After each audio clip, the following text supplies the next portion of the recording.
A new year always comes with some new laws, and we are taking a look at some of the bills signed by Governor Brian Kemp that become law in January, on January 1st to be exact. The first is controversial. This bill has been called the Police Hate Crimes Bill. It says anyone found to intimidate, harass, or terrorize someone because they are a police officer will be guilty of a bias-motivated crime.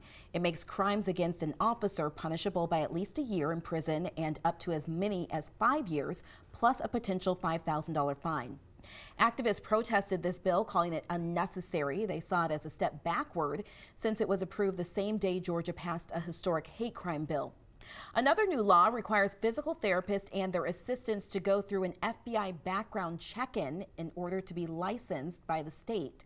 House Bill 888 is aimed at protecting consumers from surprise billing and creates ways to resolve payment disputes between insurers and out-of-network providers. And there is even some strange ones, like designating an official state grape. Yep, we've got it now. So if you're wondering, it's going to be the muscadine grape. There are dozens of new state laws taking effect in 2021, and we have a full list for you on 11alive.com.